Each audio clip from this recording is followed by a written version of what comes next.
இன்றைய வசனம் தியானத்தின் தலைப்பு கர்த்தரில் களிகூர்ந்து மகிழ்வோம். சங்கீதம் 118:24. இது கர்த்தர் உண்டு பண்ணின நாள், இதிலே களிகூர்ந்து மகிழக்கடவோம். ஒரு நாளை ஆரம்பிக்கும் போதே பல எதிர்பார்ப்புகள், பயங்கள், கவலைகள், சவால்கள் மத்தியில் நாம் இருக்கிறோம். இப்படிப்பட்ட சூழ்நிலையில் எப்படி நாம் கர்த்தருக்குள் மகிழ்ந்திருக்க முடியும்?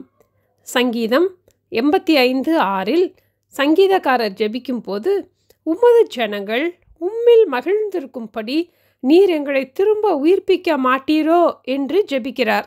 ஆண்டவர் நம்மை திரும்பவும் உயிர்ப்பிக்கும் போதுதான் நாம் அவரில் மகிழ்ந்திருக்க முடியும்.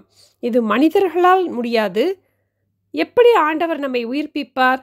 சங்கீதம் 119:107 உம்முடைய வசனத்தின்படியே என்னை உயிர்ப்பியும் என்று நாம் பார்க்கிறோம். ஆண்டவருடைய வார்த்தை ஒன்றே நம்மை உயிர்ப்பிக்கும்.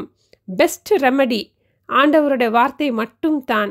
லூக்கா 7 ஒரு 100க்கு அதிபதிக்கு பிரியமான வேலைக்காரன் வியாதிப்பட்டு மரண அவஸ்தையாய் இருந்தபோது அவன் இயேசுவை குறித்து கேள்விப்பட்டான். ஆண்டவரே, நீர் ஒரு வார்த்தை மாத்திரம் சொல்லும், அப்பொழுது என் வேலைக்காரன் சொஸ்தமாவான் என்று இயேசுவிடம் கேட்டபோது அவருடைய விசுவாசத்தை குறித்து இயேசு ஆச்சரியப்பட்டார். இயேசுவின் வார்த்தையின்படியே அந்த நிமிடமே அவனுடைய வேலைக்காரன் சுகமடைந்தான்.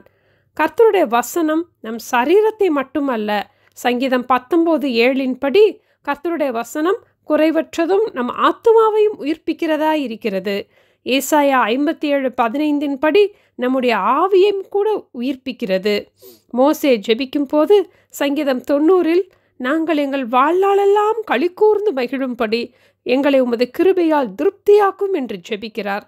தினமும் நாம், ஆண்டவரே, என்னை உம்முடைய வசனத்தின்படி உயிர்ப்பியும், உம்முடைய கிருபையின்படி உயிர்ப்பியும் என்று ஜெபிப்போம். நாம் கர்த்தரில் மகிழ்ந்து களி கூறுவோம். ஜெபிப்போமா? அன்பின் ஆண்டவரே, எங்களுக்கு நீர் இங்கே உண்டு பண்ணி தந்த இந்த புதிய நாளுக்காக ஸ்தோத்திரம் அப்பா.